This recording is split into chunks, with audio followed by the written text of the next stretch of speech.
नमस्कार मित्रांनो, cloud engineering in Marathi या यूट्यूब चॅनलवर तुमचं पुन्हा स्वागत आहे. मागच्या व्हिडिओमध्ये आपण पाहिलेलं की कोणत्याही टार्गेट ग्रुपमधनं आपण EC2 सर्व्हर कसं डिरजिस्टर करतो फॉर मेंटेनन्स पर्पज किंवा फॉर रिन्युअल पर्पज और रिप्लेसमेंट पर्पज. आजच्या व्हिडिओमध्ये आपण पाहणार आहोत की एखाद्या डोमेनला आपल्या लोड बॅलन्सरमध्ये कसं इन्क्लूड करायचं, इंटिग्रेट कसं करायचं ते आपण आता पाहणार आहोत. तर AWS लोड बॅलन्सर वापरून आपण आपल्या ॲप्लिकेशनला डोमेनला जोडता येतं. उदाहरणार्थ एखादा मी लोड बॅलन्सर बनवलेला आहे, 2 सर्व्हर बनवलेले आहेत आणि त्याला मला www.cloudengineering.com याला अटॅच करायचं आहे किंवा इंटिग्रेट करायचं आहे. ते आपण डोमेनच्या मदतीने करू शकतो. डोमेनमुळे आपण युजर्सना एक URLला ॲप्लिकेशनला ॲक्सेस करू शकतो. उदाहरणार्थ जसं मी तुम्हाला सांगितलं की http cloudengineering.in किंवा cloudengineeringinmarathi.com त्या DNSला आपण रिडायरेक्ट करू शकतो. तर त्यासाठी आपल्या महत्त्वाच्या गोष्टी काय आहेत, एक डोमेन असणं गरजेचं आहे. तो डोमेन आपण Route 53 किंवा GoDaddy किंवा नेमचिप्स या इत्यादी डोमेन रजिस्टरकडनं आपण खरेदी करू शकतो. ठीक आहे. आता आपल्या उदाहरणामध्ये आपण पाहणार आहोत cloudengineeringinmarathi.com. यासाठी आपण Route 53 सुद्धा वापरू शकतो. जर तुम्ही AWSचं Route 53 वापरल्यास तुम्हाला AWSमध्ये इंटिग्रेशन करणं सोपं होतं. आणि जर दुसरा ऑप्शन आहे GoDaddyमध्ये तुम्ही तुमचं डोमेनसुद्धा विकत घेऊ शकता. Route 53 आणि GoDaddyमध्ये जास्त काही डिफरन्स नाही आहे. 1 इयर सबस्क्रिप्शनसाठी 100-200 रुपयाचा फरक असणार. ॲज पर तुमच्या कन्व्हिनियंटप्रमाणे तुम्ही तुमचं डोमेन रजिस्टर करू शकता. तर त्याच्यामध्ये आपल्याला काय करायचं आहे, जो आपला एक्झिस्टिंग ॲप्लिकेशन लोड बॅलन्सर आहे तोच आपल्याला वापरायचा आहे. त्यामुळे टार्गेट ग्रुप्स आपण कॉन्फिगर करणार आहोत. ठीक आहे. आणि ALB तयार झाल्यानंतर आपण DNSमध्ये एंट्री करणार आहोत आणि तो DNS आपण आपल्या डोमेन रजिस्टरला CNAME म्हणून एंट्री करणार आहोत. तर त्याची थर्ड प्रोसेस आहे Route 53 मध्ये हॉस्टेड करायचं. हॉस्टेड झोनमध्ये जाऊन तिकडे आपल्याला कॉन्फिगर एंट्री करावी लागते. या हॉस्टेड झोनमध्ये DNS रेकॉर्ड डोमेनसाठी मॅनेज कसं करायचं, कशी एंट्री करायची ते आपण पाहणार आहोत.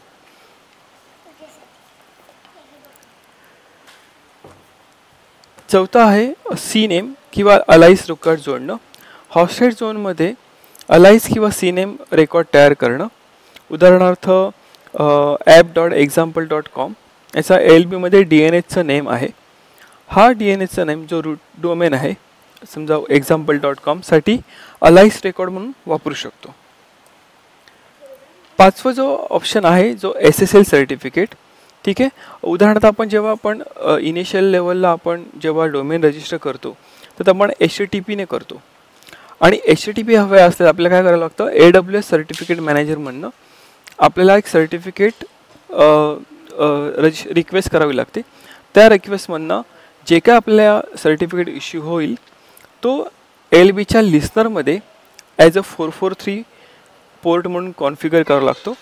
त्याच्यामुळे काय होतं की जे काय HTTP आणि HTTPS दोघांच्याही रिक्वेस्ट आपण युजरला रिडायरेक्ट करू शकतो. पुढे आता आपण पाहणार आहोत प्रॅक्टिकली की हे सर्व स्टेप्स आपण कशा करायच्या. आपण डोमेन इन लोड बॅलन्सिंग करण्यासाठी आपण AWS कन्सोलला लॉग इन केलेलं आहे. आपण पुन्हा एकदा रिवाईज करूया आपण आतापर्यंत काय काय केलेलं आहे. आपण EC2 कन्सोलमध्ये जाऊन आपण लोड बॅलन्सर बनवले आहे. त्या लोड बॅलन्सरला आपण टार्गेट सेट केलेले आहेत. त्या टार्गेट ग्रुपमध्ये आपण 2 सर्व्हर ॲड केलेले आहेत आणि तो 2 सर्व्हरचा ग्रुप आपण लोड बॅलन्सरला ॲड केलेला आहे आणि ॲड करून तो आपण आपल्या DNS थ्रू आपण ॲक्सेस केलेला आहे. तर पुन्हा आपण जाऊया आपल्या लोड बॅलन्सरवर. हा आपला लोड बॅलन्सर आहे आणि या लोड बॅलन्सरमध्ये आपण एक टार्गेट ग्रुप ॲड केलेला आहे. हा जो टार्गेट ग्रुप आहे याच्यामध्ये आपण 2 EC2 लिनक्स सिस्टम बनवलेले आहेत.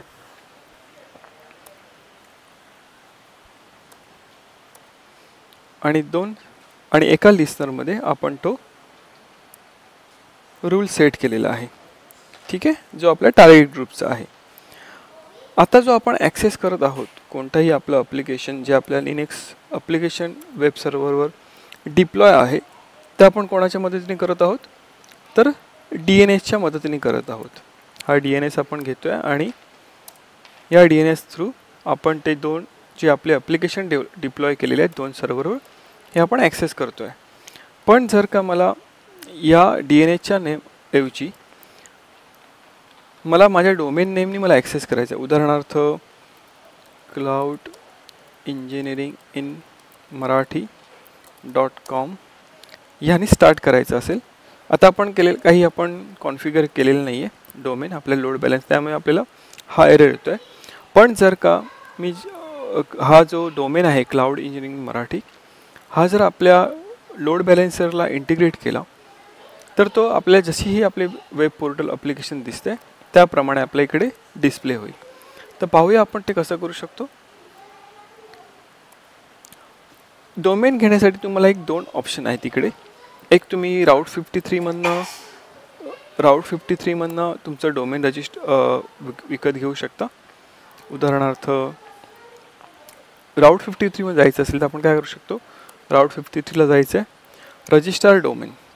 ओके, रजिस्टर डोमेनमध्ये आपण गेट स्टार्टेड करणार आहोत. इकडे आपण डोमेनचं नाव देऊयात दी क्लाउड इंजिनिअरिंग इन मराठी.com. ओके, आणि सर्च करूया.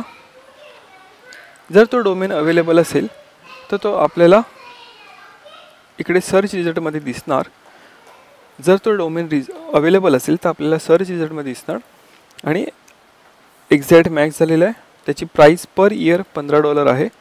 आणि ॲक्शनमध्ये तुम्हाला जर पुढे हा जर डोमेन तुम्हाला राऊट 53 AWS मधनं परचेस करायचा असेल तर तुम्ही हा सिलेक्ट करू शकता.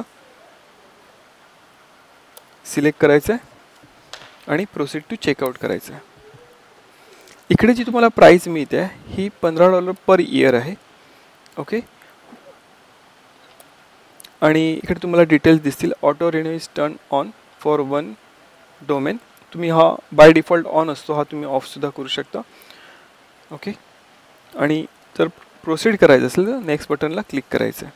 इकडे तुम्हाला तुमच्या सर्व डिटेल्स इन्फॉर्मेशन फिलअप करायचं आहेत आणि फिलअप केल्यावर नेक्स्ट क्लिक करायचं आहे.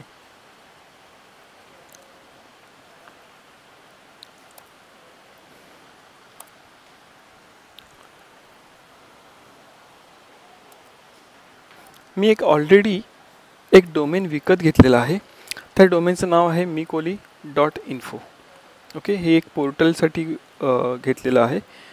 ओके, तर याच डोमेन नेमवर आपण आपलं पुढचं टेस्टिंग करूया. तर ऑलरेडी जर तुम्ही एखादं डोमेन रजिस्टर नाव घेतलं असेल दुसरं अदर दॅन AWS, म्हणजे राऊट 53 न घेता तुम्ही GoDaddy या पोर्टलवरून जर तुम्ही तुमचं डोमेन विकत घेतलं असेल तर काय प्रोसेस असेल ते आपण पाहूया. त्यासाठी फर्स्ट स्टेप तुम्हाला जायचं आहे राऊट 53 मध्ये आणि हॉस्टेड झोनला क्लिक करायचं आहे. ठीक आहे, हॉस्टेड झोनला क्लिक केल्यानंतर तुम्हाला इकडे क्रिएट हॉस्टेड झोनला क्लिक करायचं आहे आणि इकडे नाव द्यायचं आहे mikoli.info. ठेवायचं की प्रायव्हेट, आपल्या केसमध्ये आपलं पब्लिक ठेवायचं आहे. क्रिएट हॉस्टेड झोनला क्लिक करायचं आहे. हॉस्टेड झोन क्रिएट झालेला आहे. तर तुम्ही पाहू शकता इकडे आपले काही प्री एंट्री डिफाईन झालेले आहेत. तुम्ही इकडे पाहू शकता रेकॉर्ड्स आणि त्यांनी राऊट ट्रॅफिक दिलेलं आहे. तर हॉस्टेड झोनमध्ये आपलं mikoli.info ची एंट्री गेलेली आहे. तर तुम्ही पाहू शकता की जेव्हा तुम्ही रेकॉर्ड आपण क्रिएट केलं तेव्हा त्यांनी एक 4 राऊट सर्व्हरचे रजिस्ट्रेशन केलेले आहेत फॉर रिडंडन्सी पर्पज. ओके, आता हे जे 4 सर्व्हर्स आहेत हे आपल्या GoDaddy जिकडनं आपण डोमेन रजिस्टर केलेलं आहे, त्या रजिस्टर डोमेनमध्ये आपण हे सर्व्हर रजिस्टर करणार आहोत. तर आपण वन बाय वन जाऊया. आल्यावर तुम्हाला DNSला क्लिक करायचं आहे. DNSला क्लिक केल्यानंतर तुम्हाला बाय डिफॉल्ट जो तुमचा असणार आहे meekoli.info हा तुम्हाला डोमेन रजिस्टर दिसणार. त्याच्या नेम सर्व्हरवर क्लिक करायचं आहे. नेम सर्व्हरवर क्लिक केल्यानंतर चेंज नेम सर्व्हरला क्लिक करा. ओके, आपल्याला काय करायचं, आपल्याला आपले AWSचे नेम स्पेस वापरायचे. त्यामुळे आपण कोणता ऑप्शन सिलेक्ट करणार, I will use my on name server. Okay, तर हा जो शेवटचा जो डॉट आहे तो आपल्याला काढायचा.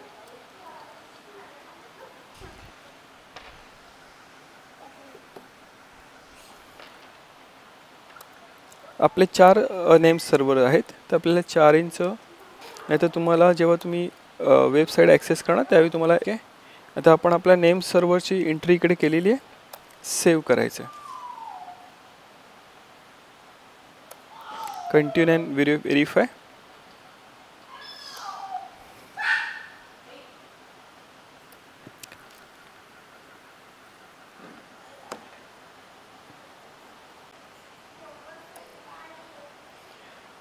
तर जेव्हा तुम्ही तुमच्या नेम स्पेस सर्व्हरची जी एंट्री करता त्यावेळी तुम्हाला तुमच्या रजिस्टर ईमेल आयडीवर एक OTP येतो. तो OTP तुम्हाला कॉपी करायचा आणि व्हेरीफाय करायचं आहे. व्हेरीफाय केल्यानंतर तुम्हाला success your request is in progress असा मेसेज येईल.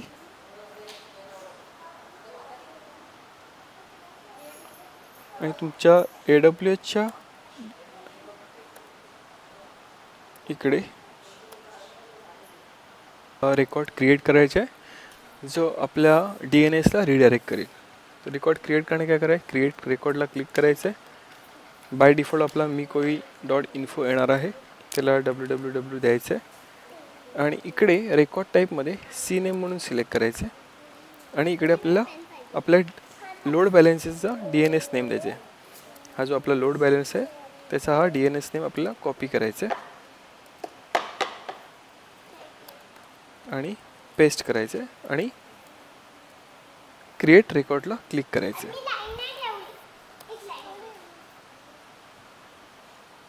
रेकॉर्ड सक्सेसफुल झाल्यानंतर तुम्हाला इकडे असं एक एंट्री मिळेल, meekoli.info www.meekoli.info.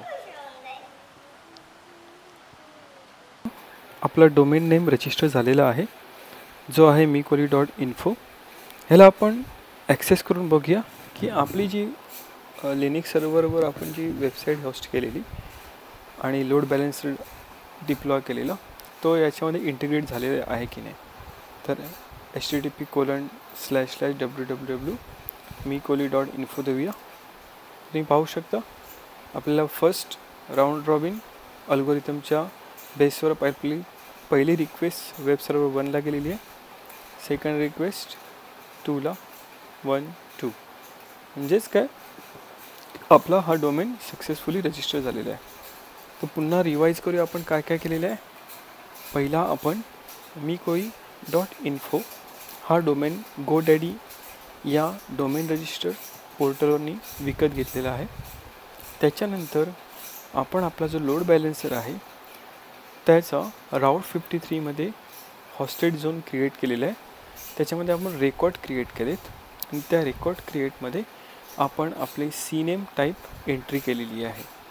आणि एक महत्त्वाची गोष्ट मित्रांनो, त्याच्यानंतर आपण काय केलेलं आहे, आपण GoDaddyवर येऊन नेम स्पेस GoDaddyच्या जो आपला meekoli.info या डोमेनचा जो नेम स्पेस आहे हा आपण चेंज करून आपल्या AWSचे जे नेम स्पेस होते जे राउटिंगचे दिलेले ते आपण तिकडे एंट्री केलेली आहे.